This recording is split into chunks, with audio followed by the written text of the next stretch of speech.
என்ன நடக்குது பாருங்க. ஒரு வீட்டுக்கு கெஸ்ட் வராங்க. அந்த கெஸ்ட் பாத்தீங்கன்னா வேலைக்காரங்க கையில ஐபோன் இருக்கிறத பார்த்துட்டு ரொம்ப ஆச்சரியப்படுறாங்க. ஆச்சரியப்படுறது மட்டும் இல்லாம அந்த வேலைக்காரனை தப்பாவும் நினைக்கிறாங்க. என்னன்னு பாத்துக்கிட்டீங்கன்னா அந்த ஐபோன் வந்துகிட்டு ஓனரோடது, நீ எப்படி எடுத்து வச்சிருக்கலாம் அப்படின்னு சொல்றாங்க.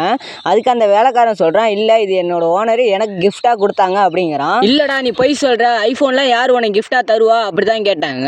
அதுக்கு சொல்றான், உண்மையாதான் சார் சொல்றேன், இது என்னோட ஓனர் தான் எனக்கு கிஃப்ட் பண்ணாங்க அப்படின்னு சொல்றான். அதுக்கு அந்த மேம் கேக்குறாங்க, அது எப்படிடா நான் நம்புறது, இது உங்க ஓனர் தான் கொடுத்தாரு. அதுக்கப்புறம் பாத்தீங்கன்னா ரொம்ப பேசிக்கிட்டே இருக்காங்க. அதுக்கப்புறம் தான் அந்த ஓனரும் வராரு. ஓனர் வந்த உடனே அந்த ஐபோன் நான் தான் கொடுத்தேன், உங்களை யார் அவனை திட்ட சொன்னது அப்படின்னு கேக்குறாரு. அவனுக்கு ஐபோன் தரீங்க அப்படின்னு அந்த பையன் கேட்கறான். அதுக்கு அந்த ஓனர் சொல்றாரு, இது என்னோட தனிப்பட்ட விருப்பம், அந்த பையனுக்கு ஐபோன் வாங்கி தர்றது என்னோட கடமை, அதனால தான் நான் அவனுக்கு வாங்கி தந்தேன் அப்படிங்கிறாரு. அந்த பொண்ணு சொல்லுது, இல்ல இது எங்க அப்பா வீட்டு காசை நீ அழிக்கிறதுக்காக அந்த பையனுக்கு ஐபோன் வாங்கி தெரியா அப்படின்னு கேக்குது. அந்த ஓனர் அந்த வேலைக்காரனை, நீ ஐபோனை வாங்கிட்டு வெளில போப்பா அப்படின்னு சொல்றாரு. பையனும் பொண்ணு பண்ணது தப்பா சரியாங்கிறத கமெண்ட் பண்ணுங்க. சப்ஸ்கிரைப் பண்ணுங்க.